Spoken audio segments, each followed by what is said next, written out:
हिमालय की गुमनाम गहराइयों में व्यासकुंड नाम का एक गांव था। गांव के पास एक जादुई गुफा थी। लोगों का मानना था कि महादेव अपने सच्चे भक्तों को कुछ संकेत देते हैं।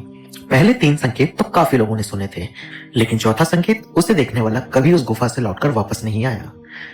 उस गांव में नीलान नाम का एक लड़का रहता था, जिसके पेरेंट्स बचपन में ही चले गए थे और वो अपनी दादी के साथ रहता था। एक दिन नीलांत ने कुछ बुजुर्गों को बात करते हुए सुना।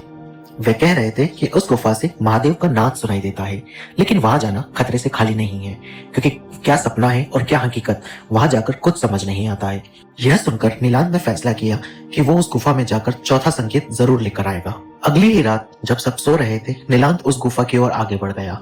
जैसे ही वो गुफा के अंदर पहुंचा, उसने देखा कि उसके साथ 3 परछाइयां चल रही है, लेकिन वो वहां पर केवल अकेला था। नीलांत थोड़ा सा डर गया था और तभी गुफा से एक आवाज आई, पहला संकेत।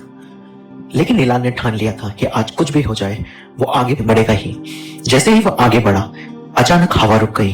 पानी की बूंद हवा में थम गई।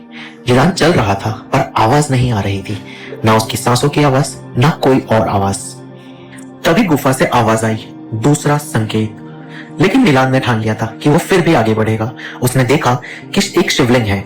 शिवलिंग की सतह पर एक आंख उभर आई, नीली, शांत, अनंत। वो आंख नीलांत को देख रही थी, जैसे वो उसके अंदर की सच्चाई पढ़ रही हो। तभी गुफा से आवाज आई, तीसरा संकेत।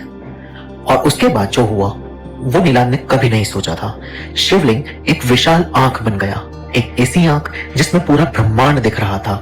नीलांत ने उसमें देखा उसका बचपन, उसके दुख दर्द, उसका पूरा पास्ट, उसका पूरा फ्यूचर और उसका अंतिम दिन। वो आंख उसे खींच रही थी अपनी ओर, जैसे महादेव उसे बुला रहे हो अपनी ओर। लेकिन तभी नीलांत जोर से चिल्लाया, दर्द में, महादेव। उसके बाद सब कुछ खत्म हो गया। अगली सुबह नीलांत गांव के पास वाले मंदिर में बेहोश हालत में मिला। सभी गांव वाले वहां इकट्ठे हो गए। उसके सीने पर एक नीले रंग का त्रिशूल बना था, जिसे देखकर सभी लोग डर जाते हैं। तभी नीलांत होश में आकर गांव वालों को पिछली रात में जो भी हुआ पूरी कहानी बताता है और गांव वालों को कहता है कि चौथा संकेत कोई श्राप नहीं है, चौथा संकेत वरदान है। नीलांत ने बताया कि महादेव किसी को तोड़ने का संकेत नहीं देते, वो सिर्फ हमें अपने असली रूप तक पहुंचने का संकेत देते हैं। नीलांत ने कहा कि जब भी जिंदगी में अंधेरा छा जाए तो समझ लेना कि चौथे संकेत का समय हो चुका है, मतलब खुद के असली रूप तक पहुंचने का समय आ चुका है।